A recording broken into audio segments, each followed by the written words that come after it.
You're listening to Challenge Takes Podcast, the only podcast that isn't trash, filthy dumpster trash.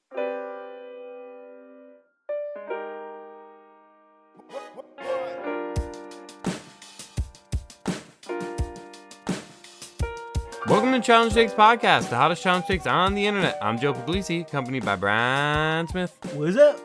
And we are here after episode 9. Mm-hmm. And it was good. It was very good. Yeah, it was one of the better episodes of the season. Yes, it was. And it was a Jozea Devon-sode. I thought this episode from the previews would be more Redemption House focused, and turns out it wasn't, which was at a good all, thing. really. Yeah, which was a very good thing. I can't say at all because the end was but like I thought this was the last time they did a whole episode for Redemption, so I'm glad it looks to be like that's not going to be the case this time. Yeah, this was like literally no redemption until the last like 4 minutes of the episode, where they just crammed as much redemption content into the back end as they possibly could. Yeah. Tori not being upset, which we'll get to. Yes, we sure will. Well, I guess do we got any big news before we go into it? No big news to report. No big news. No fights. No. No Twitter fights. Nothing crazy going on. Although everyone and their mother is doing a recap article now, including Paulie giving his hot takes from the Redemption House. Is he? Yes. Is he giving hot takes? I'm just saying he's doing an episode recap from, and he's not even in the regular house. He's in the Redemption House.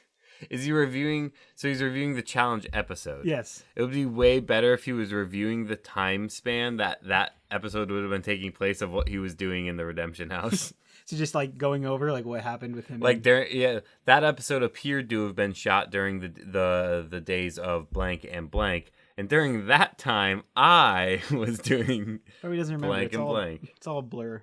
We didn't even see him in the background in in these shots. Yeah, Paulie got no airtime. Mm-hmm. But that's okay, because we got a good episode instead. Yes, we did.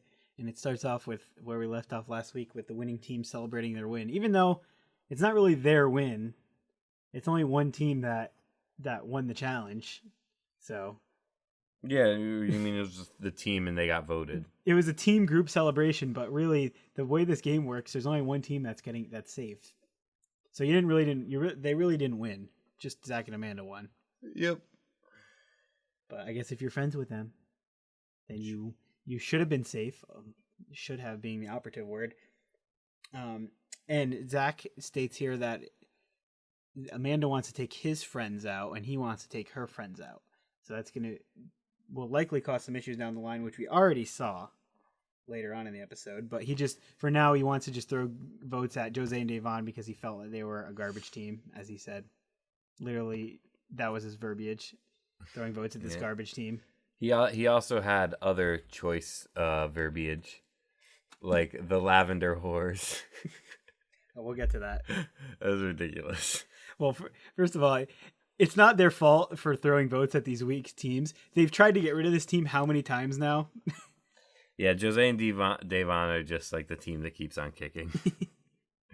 They've been so like them and or especially them have been so active in like outcomes of anything.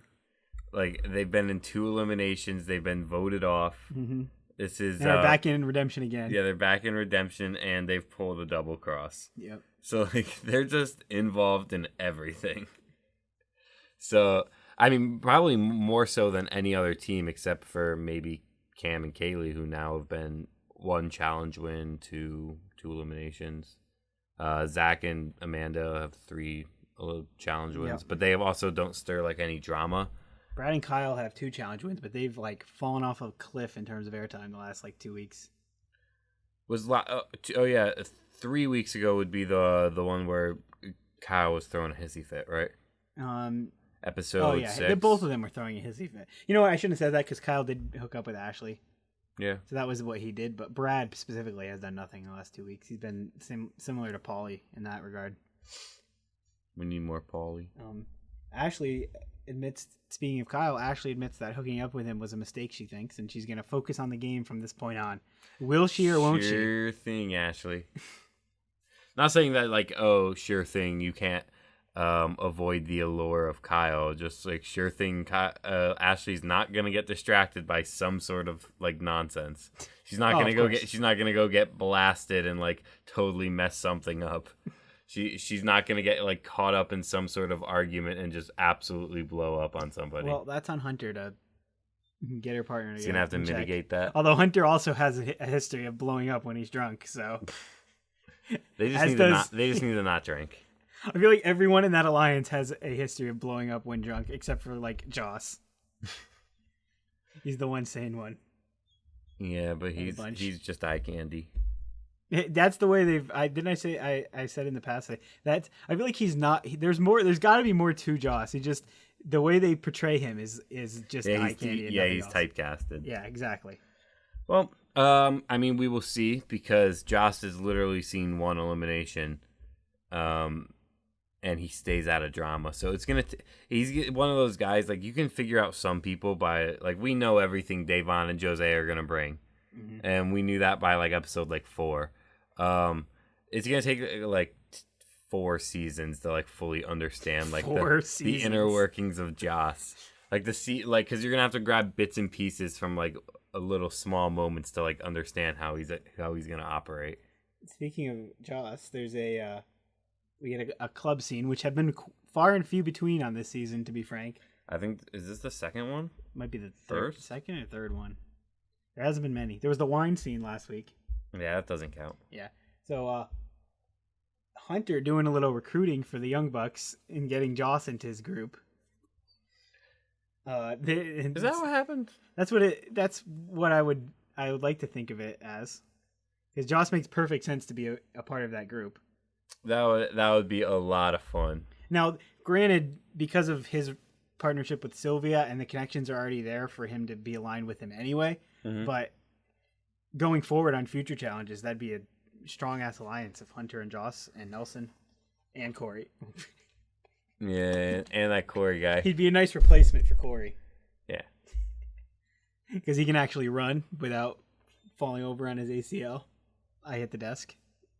He sure did. So I can't. I feel bad because I forgot what Amanda was saying about Joss here. Oh well. Something about Joss and Hunter both looking like farm boys. Yeah, that's exactly what it was. Yeah. It was literally one statement. And then Joss explained that even though he doesn't look like it, he grew up on a farm. Oh, and the other funny dynamic between Hunter and Ashley is, like, Ashley always says how they're like polar opposites, which they are, but just the fact that they both are from the South and have Southern accents just makes it, like, seem like weird anytime she says that. What, her and Hunter? Like, she always says, like, oh, we come from different backgrounds and we're just Where's polar Amanda opposites. from? Ashley is from Ashley's from West Virginia. Yeah, and West Virginia is, like, it's so weird because people say the South, like, because they're kind of like hick over there, but, like, West Virginia is really far north. Yeah, but it's still considered the part of that area. No, it like culturally it is. Yeah. Geographically, she has the accent. So. I mean, I guess below it, like, it's not far to get to. Actually, I think it borders. I know it borders Virginia. I'm almost certain it borders Tennessee. Yeah, Hunter's from Alabama, so no surprise. Yeah, I guess it is. It's just the north side, you know, north side territory. Yeah, but they are very different. Ashley actually has, like, a really good upbringing, and she got a really great education. I heard about her, which is that she was the one in West Virginia. Yeah, she actually went to Marshall. Hunter's from Alabama. Ashley went to Marshall. Like, she graduated high school early and started taking classes at Marshall when she was, like, 16 or 17. So she's very smart, and we've seen that on the show at times. Granted, it's when she blows up, it might not seem that way, and she does say a lot of stupid stuff, which everyone on the show does at times. But definitely one of the smarter girls for sure, which is why she won Invasion. And Amanda didn't know what the Spice Girls was. I think this was just because of Joss's accent was confusing her. Probably. I'm sure she knows who the Spice Girls are. And then you literally called as the episode is airing, they're going to play the Spice Girls, aren't they? And then they did.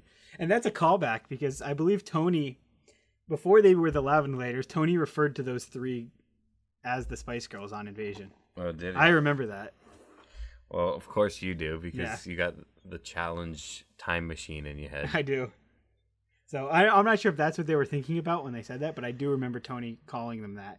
And then Bananas trying to talk to Jose and Devon because he's one of the only teams that has his back. All of a sudden, Bananas has to take the Wes approach of coming up to rookies for help in the game. And he's always so bitter. Every time he's talking, he's like, "This stupid Lavender group." Yeah, he is. But I kind of thought he came out a winner this episode. Oh yeah, but I feel like his time's gonna come soon enough. He made another enemy after the end of the episode. Who dat? Cam and Kaylee. Nah.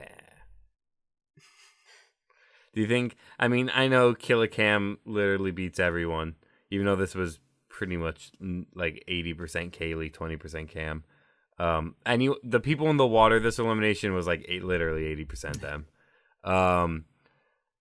But I know she beats everyone. But do you think Cam and Kaylee can beat Tony and Bananas? I don't see why not. I don't see why not. I know there's gonna be the male female There'll be a major equalizer. I know that there's gonna be an equalizer, absolutely. But like that's Tony and Bananas. They're gonna win. They're gonna beat him.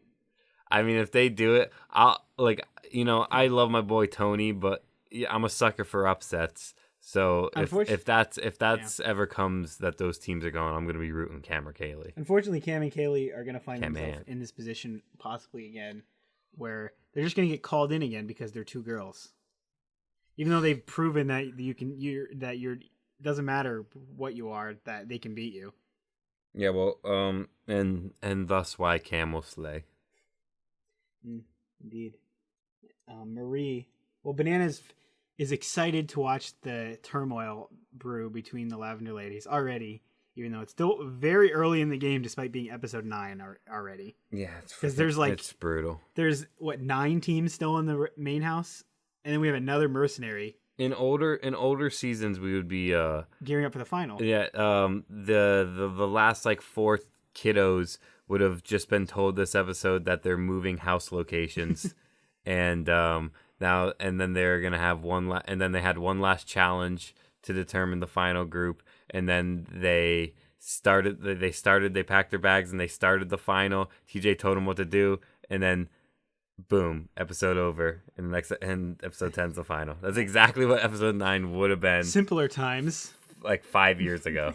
Those were simpler times. Now we live in the challenge is on every day all year, or every week all year. So we got to get these long seasons with these convoluted twists that make the game prolonged as possible. Look at this. CT could potentially be the 4th team out this season, and he would have been on up to episode 10. That's outrageous. That's absolutely outrageous. That's how you get everyone TV time, though. I mean, think about it. What if Jose and Devon hypothetically didn't pull the cross? Spoiler alert! Didn't pull the cross at the end. How much screen time did they get for a team that wouldn't have actually have gone that far in the game? If you think about it, this extra screen time, however, gives more than any other seasons these past 2. I would say, them moving in slow motion has given a perfect opportunity that rookies have never had to have their ability to be shown more on TV and get more of a following and increase their chance of callbacks. And all the random twists that help them as well, which is just having a redemption house in general. Yeah. I'm sure somebody like Alicia last season, she was in and out. Yeah, Rogan in and out. If there was a redemption house, we maybe would have seen more from them. They probably they could have potentially got callbacks and stuff. Yeah. If then they liked what they saw at a redemption. Because I heard a lot of good things from Rogan, and unfortunately, the thing that happened with him, I heard he was a lot bigger of a personality than Joss was for sure. I got that impression from the first 2 minutes of the episode. I hate Rogan. The classic Kyle line. It'll still be played back from Rogan was on all of 30 minutes of one season. Can climb that mountain. Marie and Kara come to the realization that they are the bottom of the pecking order on that side, which they should. Wow. They should feel not comfortable because Kara isn't really close with those girls, and while Marie is, there's no way they can save her. Yeah. So I feel like Marie, she's just the odd woman out in the Lavender Ladies. I feel like Marie and Kara are gonna see an elimination very soon. Probably their time is coming. Probably not next episode because that will be all bought up by Redemption. So probably episode 11. Yeah, I think their time is cut. Either a team's going to call them out or they'll get the most votes. Yep. Or the way the stuff's been trending recently would also point towards Nelly and Shane. Yeah, but that's the beauty of the edit. They sway you in certain ways. Notice Shane and Nelson does all this shit, fucks over Bananas and over Jose. an entire team. He fucked over his entire team, but mainly those two. Yeah. Guess who didn't get any votes besides the one burn vote? Shane and Nelson. So both of them had an option to join forces together and vote Shane and Nelson in for fucking them over, and they didn't do it. And then Jose and Davon had an opportunity to even still choose them, and they. But think about it. I noticed this after the episode was over that they totally could have thrown Shane and Nelson in, and Shane and Nelson would have had the most votes if they just agreed together to vote it. And they had a very legitimate reason for doing it. He threw the challenge for him. That's why this stuff doesn't carry that much weight. When you see Shane messing around, pissing all these people off in the house, you think, oh, that's going to put a huge target on his back. But in reality, it's any given day, some bullshit can happen and things change. Yeah, next thing you know, Shane's sitting pretty again. It's not like the old days. The voting system the past couple years have been way too complicated to just be like, this person was a bad B the last episode or the last couple days, so I think we're all just gonna point at them, like, which happened all the time in the old seasons. Yep. Like, Knight's been stirring up some nonsense again. You gotta go in. That happened to Melissa last season. They sent her in just because she was stirring shit up. Yeah. Which what was the system of voting last year? It was the troika, and then they had to pick one person. Right. They picked three people, and then they narrowed from those three people one person to go in. Yeah. Kind of dumb now that I look back. This voting system is much better. Yeah. Even though people are kind of plain scared, which is like honestly, like, me and Brian have talked about how Vendettas was a really good season. As a whole, it was good. The troika was probably the weakest. Yeah, it really was the weakest part. But it ended up working out well. Like, we got pretty good elimination rounds out of it. Yeah. We had the unveiling of Tony time. Yeah, that is the ultimate with moment. Mr. 7-time troika Tony. That is like the ultimate thing that I remember when I think of Vendettas. It's the season of Tony. I think of Tony underwater, swimming, missing air ducts. That's why it's still like going. Tony winning last season would have been the perfect ending. Absolutely. And he didn't even get a shot in the last four. Yeah. Like Kara winning, cool. She was the first ever solo winner, was a female, but like she was so like low key for most of the time, I feel like. Yeah. And even Zach winning wouldn't have been that satisfying either. It really needed to be Tony. It needed to be Tony and maybe Kyle or Devin if he made the final. Like, none of the girls winning that last season would have been that like satisfying, in my opinion. I guess maybe Cam. It needed to be Tony. It needed to be Tony. Let's just say it the way it is. But it wasn't, and we can't dwell on the past. So here we are in episode 9, and Tony time is still in the air. Yep. Because we don't know what the hell he's doing. He hasn't done anything yet. There hasn't been any Tony time moments. There hasn't been any Tony time moments, but there really haven't been any moments to unleash Tony time. Yeah, there hasn't been any challenges where like, Tony, you got this, let's go. Yeah. Next week looked like it had an eating portion. Yeah, well, and there's no CT there, so Johnny and Devin are winning. Tony. I mean, it's not the only part of the challenge, but. And the other thing was had something to do with water, so Tony and Devin are winning. You mean Johnny? Why are you calling Johnny Devin all of a sudden? Johnny and Tony are winning. So moving on to that is my Snickers sleeper pick. Moving on to the Redemption House, and we get some Cranberries action going on in the background. Yeah, some more choice song. Just totally over dramatizing this whole situation. Yeah. CT's sitting outside by himself watching Tori and Natalie run around and work out, and they start playing the sad Cranberries music in the background. Yep. And he goes upstairs like, maybe I'm being too hard on her. You know what? It's just a game, man. He's seeing the light. No, no CT. And eventually he talks her into doing a workout with her finally. Yeah, and it was like it was really simple. Yeah. But it's something. It's the first thing we've seen. I feel like Veronica said she was working out at times, so I feel like that's just something they've deliberately edited out on purpose to make her look bad. Unfortunately, regardless of the edit, it's too little, too late. and they're making it a big deal as like this huge breakthrough that she's working out. Like they wanted to build it up to this scene. Yeah, it's similar to the Dario sleeping of Dirty 30, that they just kind of found like this goofy niche and they decided to run with it for like a person. Yeah. And regardless of what they're actually doing, they're just gonna, like Joss's pretty boy stick. Yeah. Like last week when he had those gloves, that was obviously something that production like told him to do and set up, and then he still couldn't like keep a straight face and do it. I do not. What when you remember Shane and Jose were fighting and they gave him the gloves and he was in the confessional like imitating them. Oh yeah. But like that was clearly something production set up for him to do, because like oh, this would be funny. This super hot guy with no shirt on with these like rubber gloves on because he likes to like clean the kitchen a lot. This would be so funny. And then he like can't even keep a straight face for more than 10 seconds.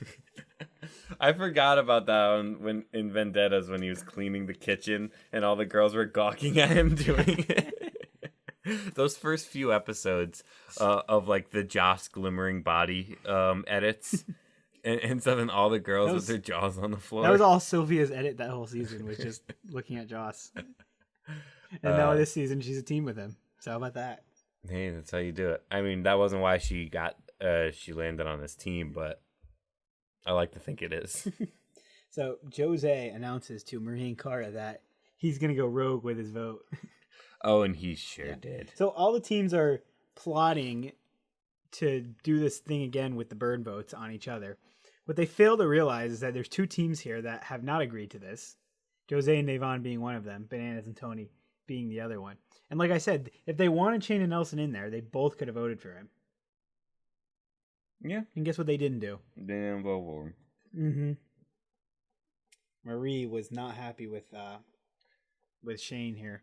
Because Shane realizes that as close a friendship as he has with Marie, there's nothing he can really do to protect him in this game. He's got so many other people he's close to that are also on better teams that you obviously want to ride those people as far as you can and not have to deal with Marie, who's got Cara, who doesn't really have many people herself. Yeah, I know. And Marie feels a little bit isolated. She went outside and had a little cry over it. I don't know if she was crying. I was like, I don't she remember was that sitting part. she was sitting on by herself in sadness. Aww. Yeah, that was the point. Somehow that moment of this episode completely left my brain. She like slammed the door on Ashley and Shane. Went outside. Not ringing any bells. Well, she wasn't happy. This episode aired an hour ago. Paranoid Marie all the time. She gets like this a lot on these shows when like she worried that her name might be getting thrown around. It ended up that her and Nelson voted on each other though, so it didn't really mean anything in the end. Yeah, there's definitely a little like black spot in my memory over this section because I don't remember it at all in the episode. Well, that's why we take. But notes. I do remember the next segment. The nominations. Correct. Yep. So. As I just said, everyone has the idea to burn votes on each other. So Shane and Nelson and Marie and Cara do that. Cam and Kaylee and Ashley and Hunter. What other teams? Kyle and Brad, Joss and Sylvia. So that was the same thing happened last time. Then we get Zach and Amanda in the booth to make their power vote, which we had assumed was going to go to Jose and Devon, but not before some arguments happen, break out. Amanda's trying to make a point to Zach that she doesn't want to run a final with Bananas and Tony, which is smart. It's a very and valid wants point. to get out the guy teams. Also a valid point. Yep. And then Zach's like, all right, well, you're gonna have to choose between your lavender whores at some point. All right. Well, I would have to side here with Amanda that it's more pressing to get out the guys. But you do also need to break up a clique because you can't have like a big group of people like in a faction like that to come near the final. Yeah, but I feel like but Zach has an opportunity to be a part of that clique. And he's like the least, and their team is like. It'd be so funny if he was a part of the Lavender Ladies. Well, his partner is in the Lavender Ladies, so naturally he has ties to them. Yeah. He can't be seriously considering protecting Bananas and Tony later on in the game. He has I to believe side with he them. is. I 100% believe he will side and try to protect them. He literally can't. He showed every incentive to do it. Oh my God. Last season. Zach, don't do it, buddy. The only way that it won't is that he has a partner that can't stand them, and eventually she's gonna yell at him enough, and he's gonna cave because. That's going to have to be what happens because Zach needs to side with her. It's the only option. Last season he saved Tony, didn't he? Like he made sure that he was able to get to the final. No, he wanted to get Tony. No, Tony wanted to get him out.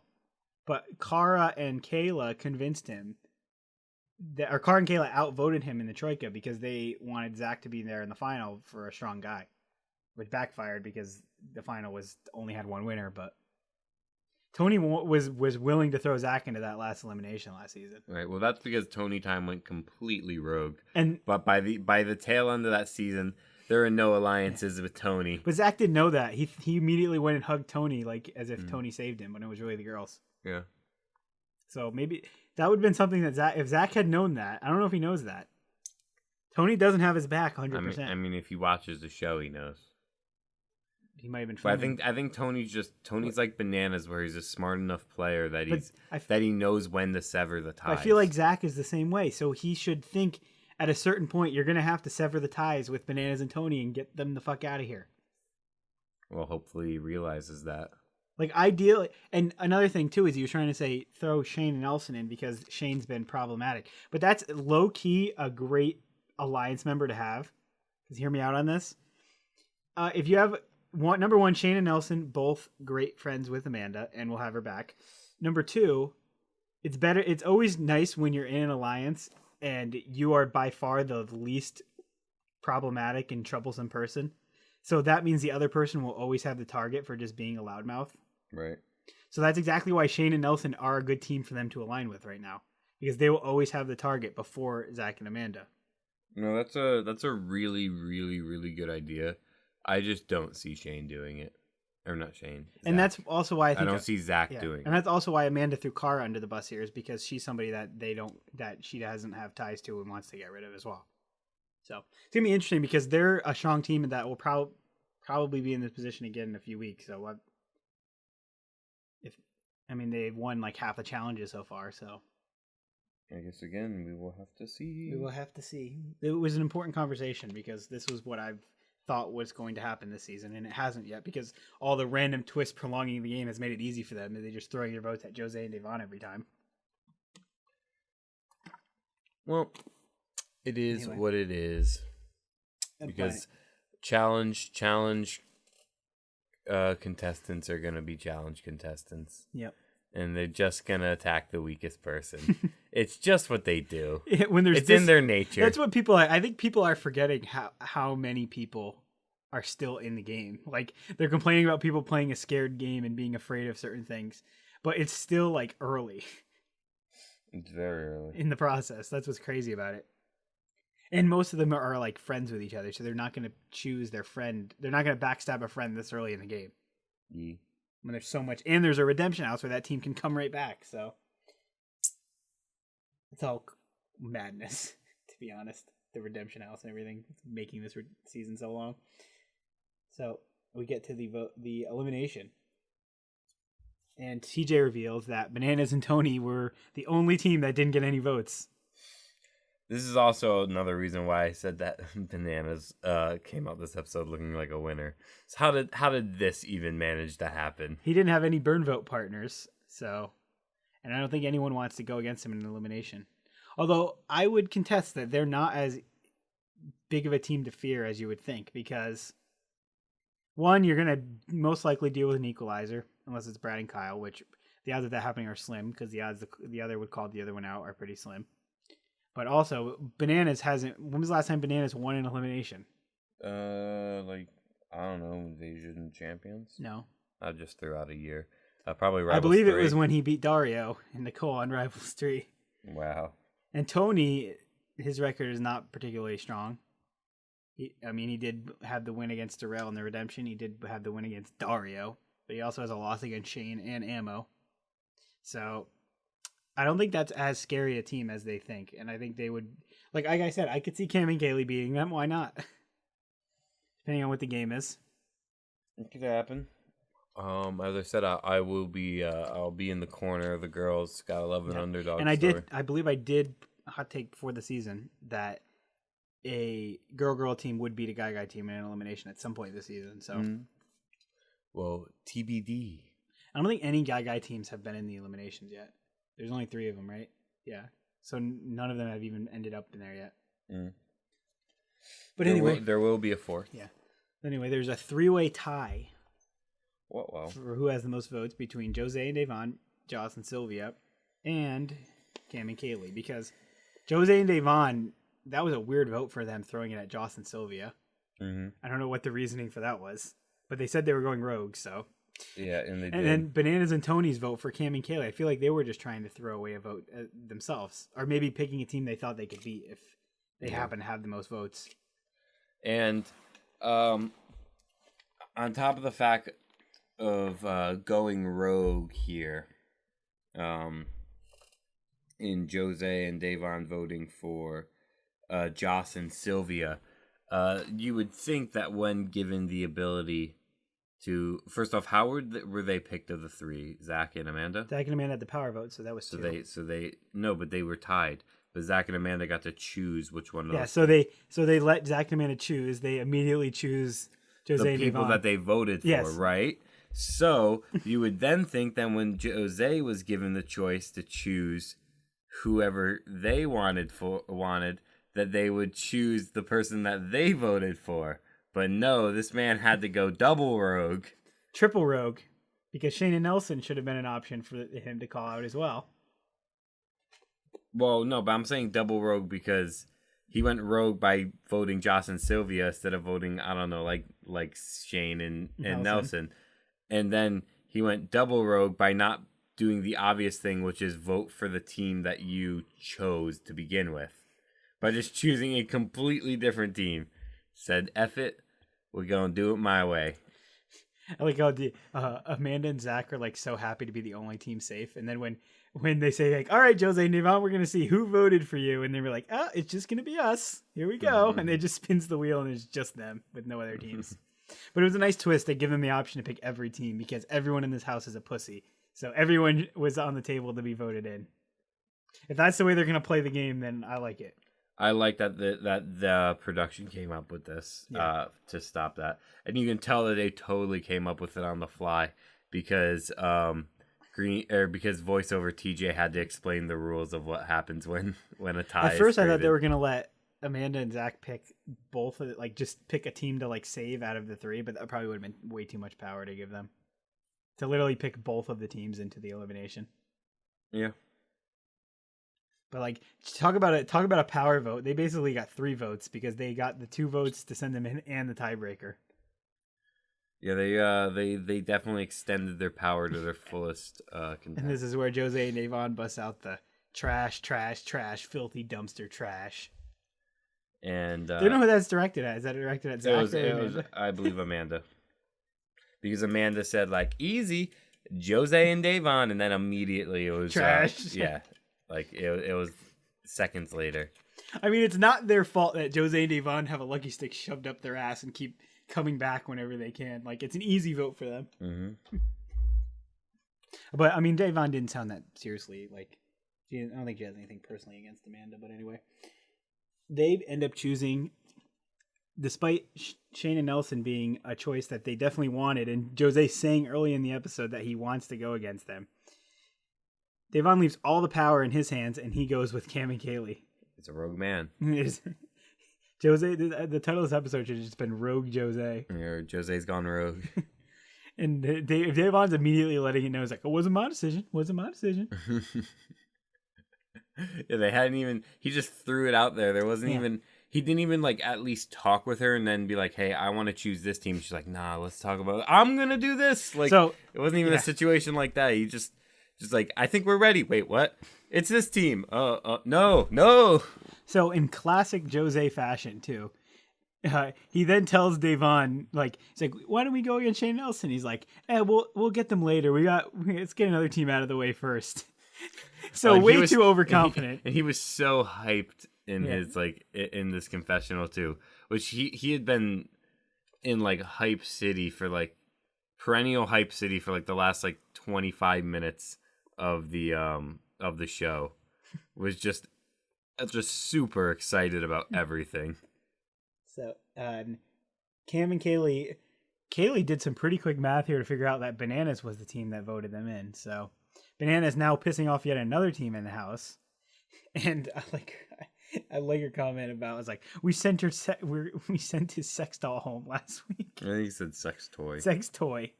I don't think I've ever seen that, but I've heard that before. Literally referred to another human being as a sex toy. Yeah. So clearly there's no love lost between Angela and Kaylee. Evident Kaylee's comments last week about how she needed to fix her nose. And now this week, you're a calling her a sex toy. Yeah.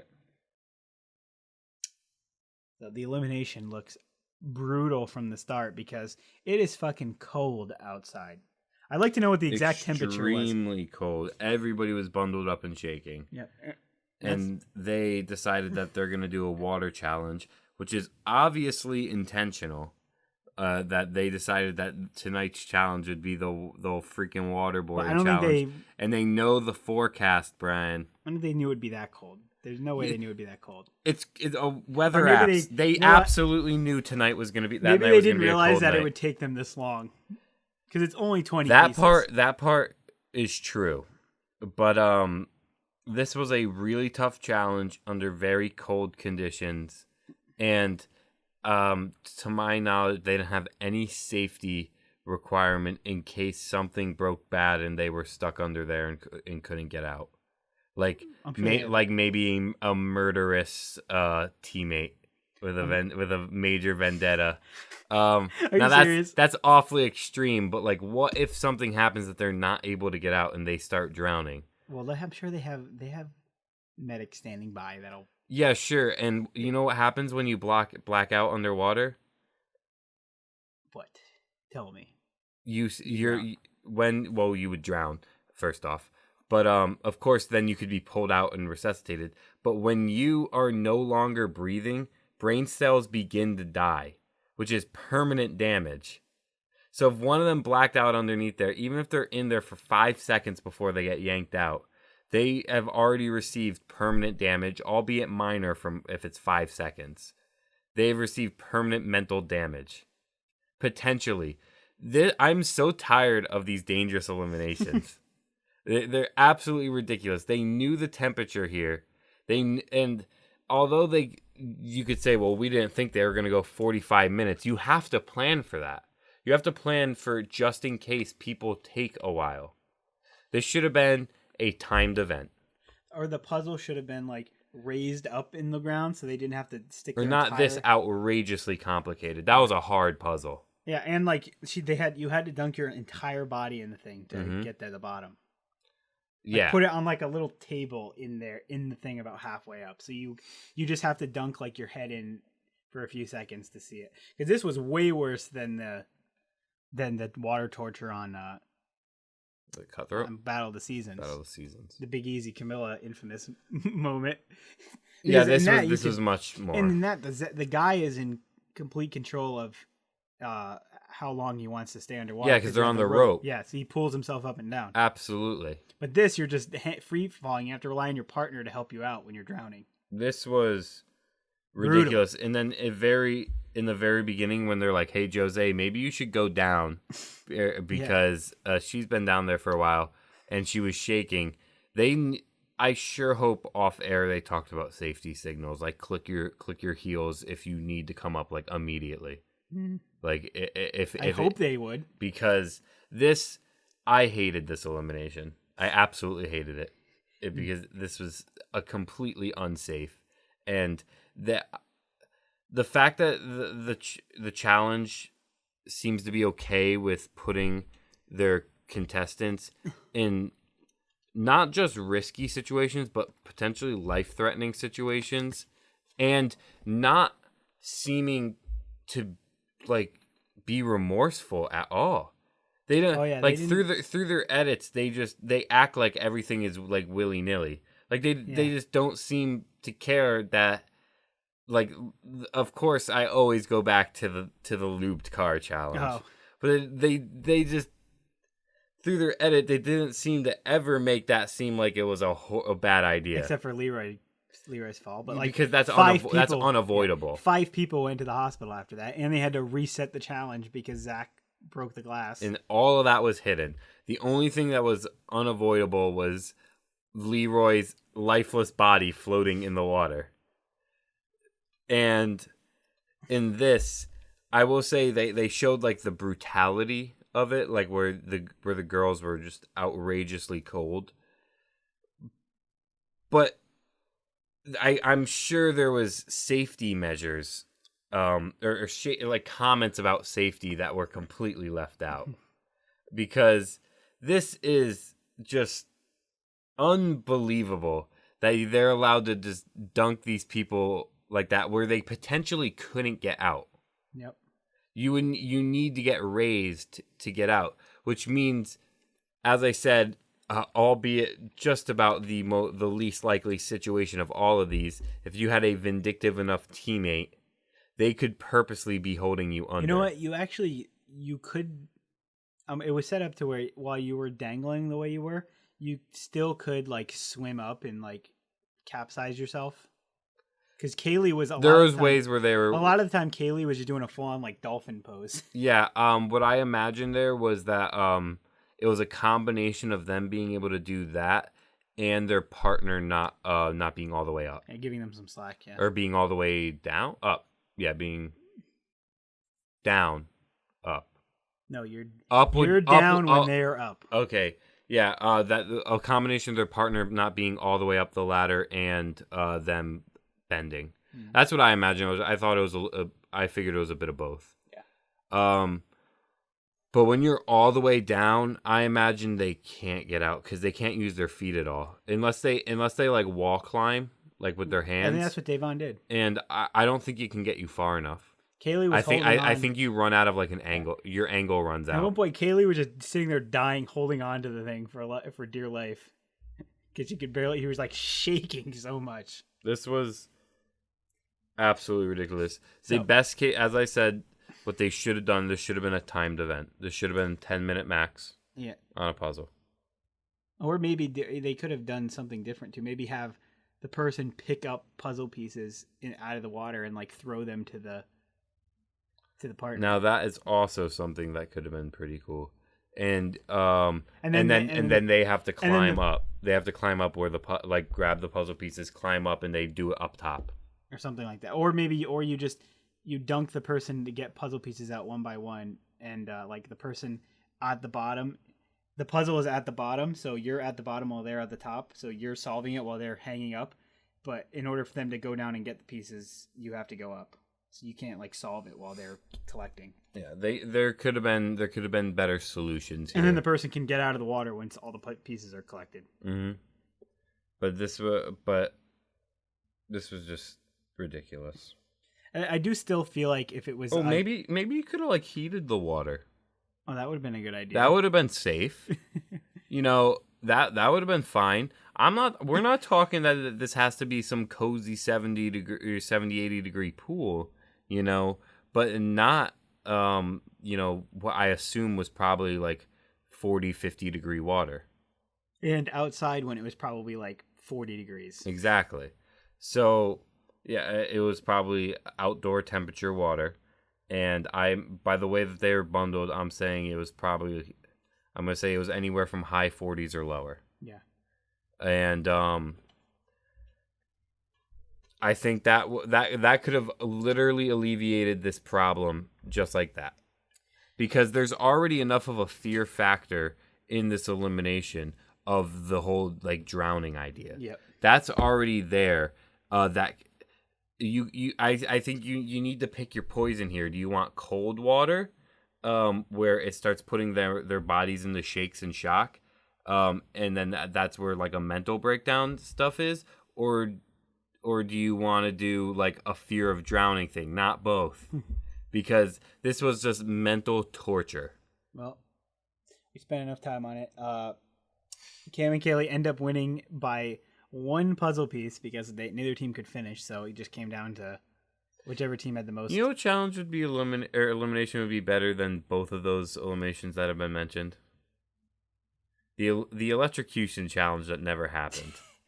that would be the most dangerous challenge ever. Well, because it obviously would have been. So what you would do is you would lower the volts substantially, so they're like zaps.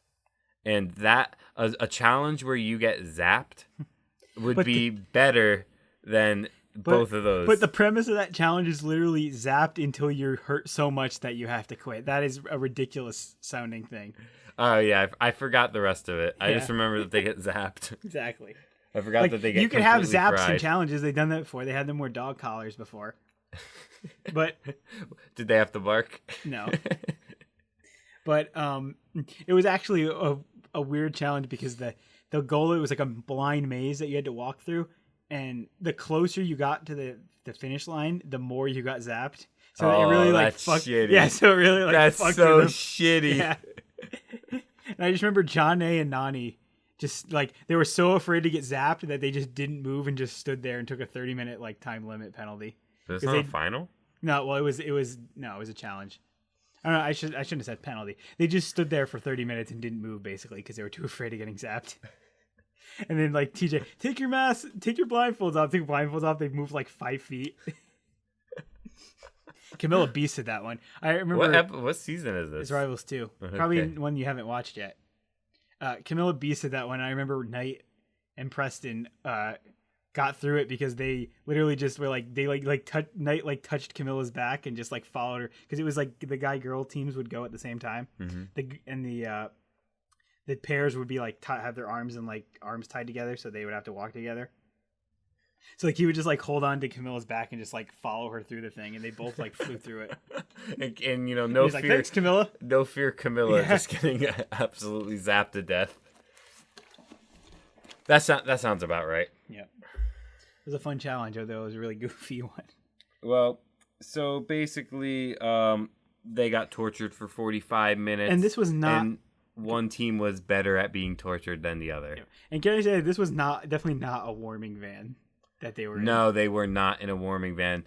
Which I also figured, I was like, it's okay. They're gonna get heated blankets and a warming van afterwards. And I see them just get like normal blankets thrown on them, and then they step into a van that has heat.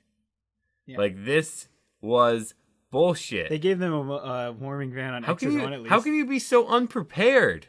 Yeah. This is just crap.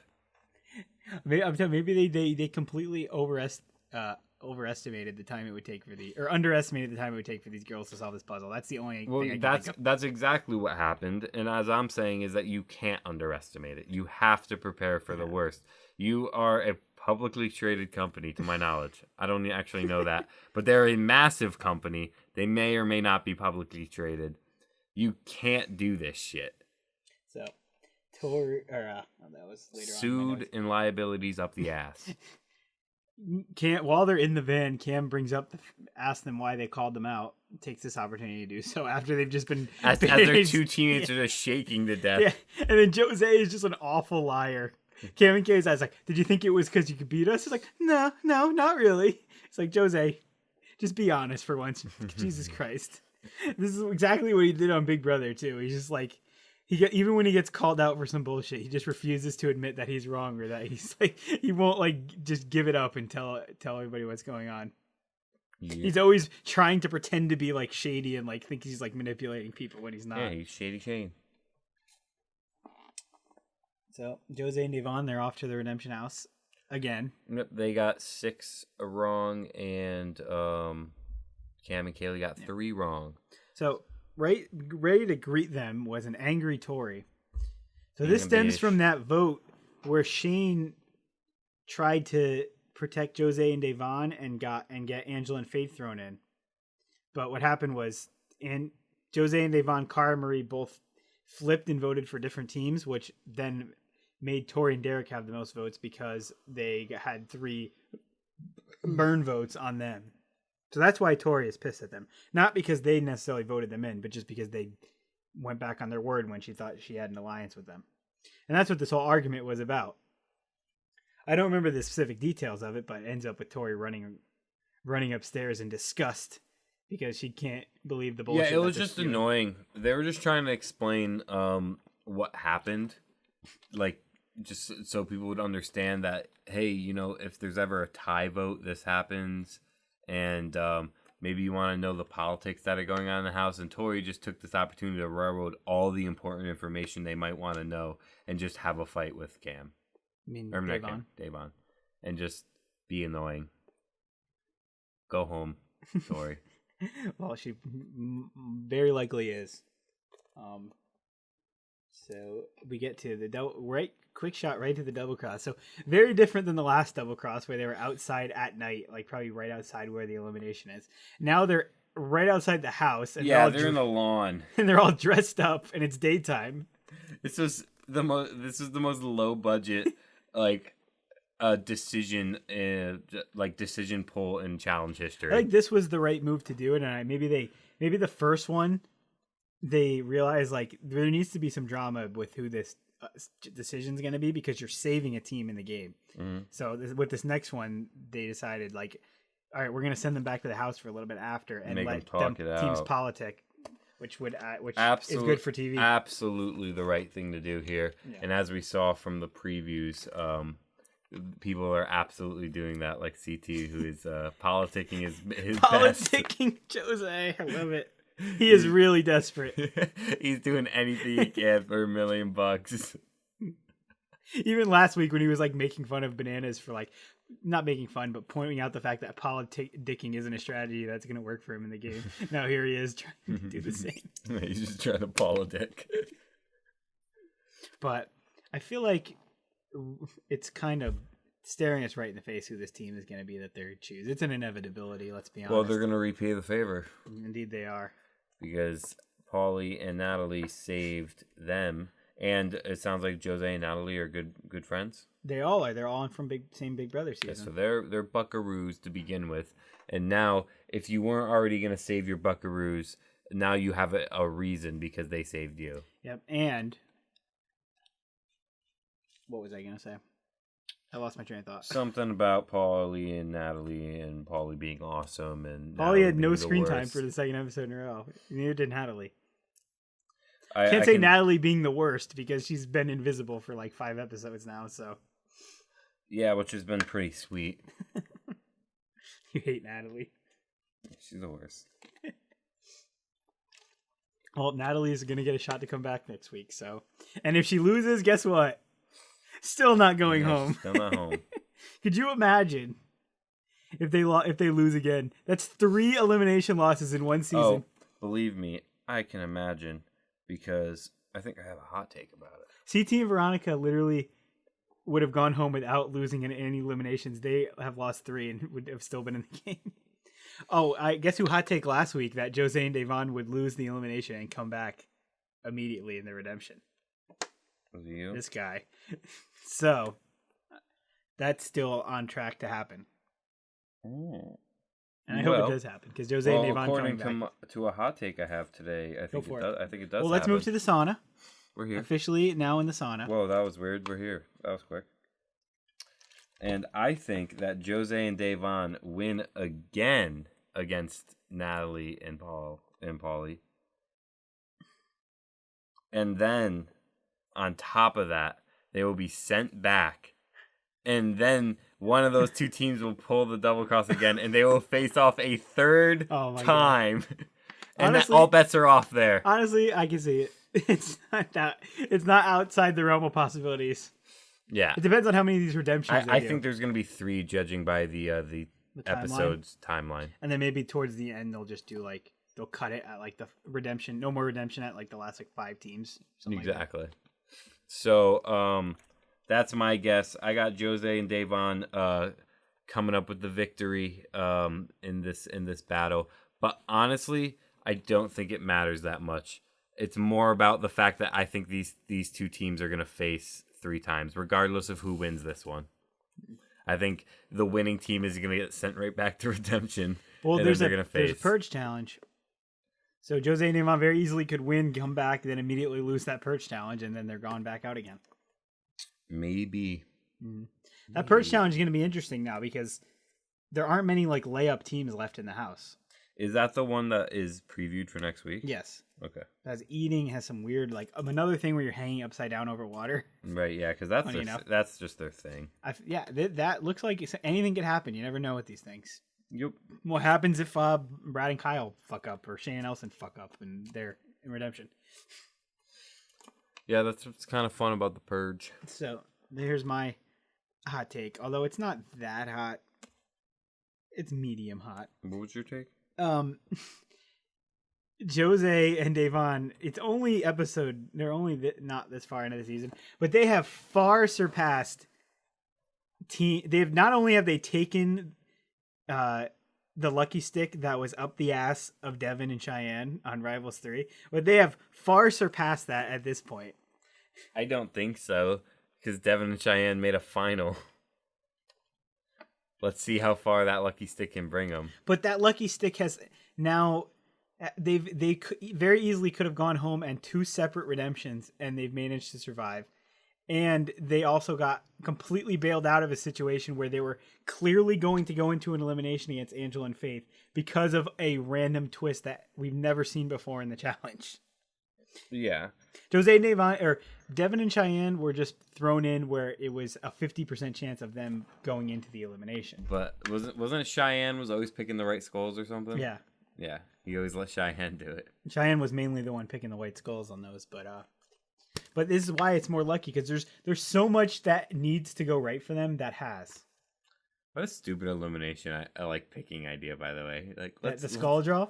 Let's. I always had an idea where they should have done it where it was the winning team votes someone, and then the house votes someone, and then those 2 are the ones that pick the skulls instead of giving the winning team 2 votes. Because that's what was boring about that kind of format is like it's always more fun when the entire house has a say in who goes in. Yeah. Instead of just the one team who wins picks it. No, I agree with you, but it also detracts from the power, like the incentive to win. To win the daily. If you're safe and you get an opportunity, get to throw in a team with a 50% chance of going in, that's pretty good. It's better than nothing. Yeah. And there's still a last place. There was still a last place on that as well.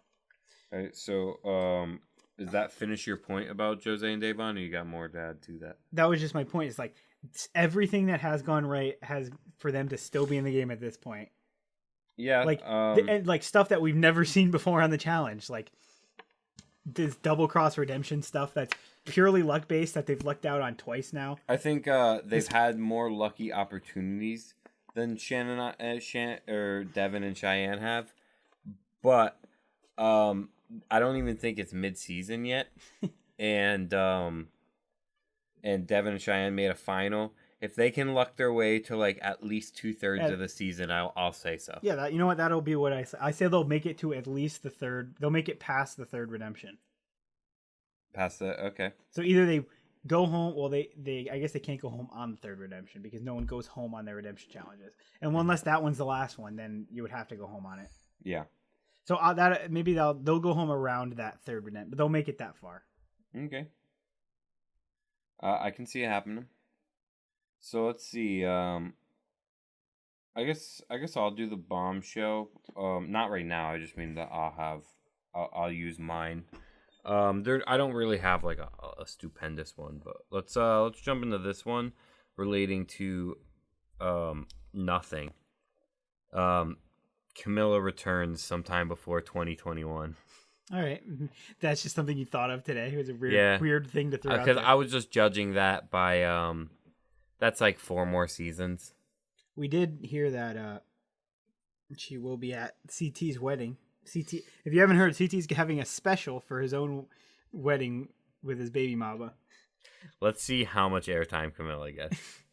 Probably very little. Yeah, that should just be like hopefully just a person in the background, because I don't think. Well, what was she had to say about CT? I want more than a person in the background. I heard Bananas wasn't invited. Great decision, CT, because you know that asshole's going to make it all about himself. Yeah, Banana Cam was going to be alive and well that night. So, moving on. You know what? I've got 3 hot takes this week. Wow. I've got a special, so I'll say this one first. Cam and Kaylee have been the most impressive team this season, in my opinion. Because if you look at it, this is a team of 2 girls, one of which was very strong in eliminations last season, not great at challenges. The other showed no ability at all. And we're sitting here, they've already been responsible for getting like 3 teams out into redemption. And have won by winning 2 eliminations and a challenge. And they weren't even supposed to be a team. That's the crazy part. Yeah, you can imagine how much different this season would have been if things worked out differently. If 2 girls didn't decide to punch each other. Yeah. That first redemption may have had 5 teams if that was the case. I feel like that's why that was only 4. Why it was like hot-shotted? Yeah. Probably. Just to get them back on track rather than playing one they behind. are the most impressive team, and I love the camaraderie that they have of Cam always picking her up whenever possible. She's a great teammate. Been the best partner out of anyone on this season right now. She's been the best partner to her teammate. Yeah, well, and that's why Kaylee is performing. I was gonna say, don't give it all to Cam. Kaylee's been performing. Cam, give her credit. As I said, this was Davon. This challenge or this elimination was all Davon or 80. I said 80-20, Davon and Kaylee, on the 80% half, and they really did kill it. Yeah. So I gave it up to both those girls all the way. And she did. She hugged her and she said, "It's Killer. I'm just Cam. You're Killer Kaylee." Gave up her own nickname to Kaylee. Yeah, given passing the torch already. What would have been really good, it would not have fit in terms of continuity editing because Kaylee and Davon were shivering messes. But then it should have immediately cut to, or maybe after it announced that they won, it should have cut to a confessional with Kaylee wearing the big fur coat. That would have been great. That would have been awesome. That's something they could do later in the house. Yeah. They absolutely should, because it would be really fun. Call it Killer Kaylee. You got one more? Sounds like you got 3 for the first time so ever. You want me to go ahead and say that one too? Yeah, unless you think it's a bombshell. It's not a bombshell. Possibly a hot take, but I actually kind of love what they've done this season with the purge challenges.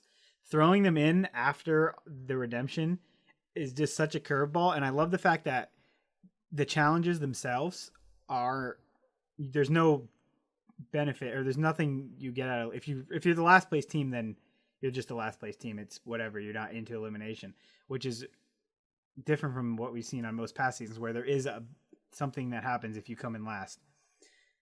So it's a nice way of putting teams on their toes of like, okay, now you're in a stressful situation where you have to perform at least adequately so that you're not in the bottom.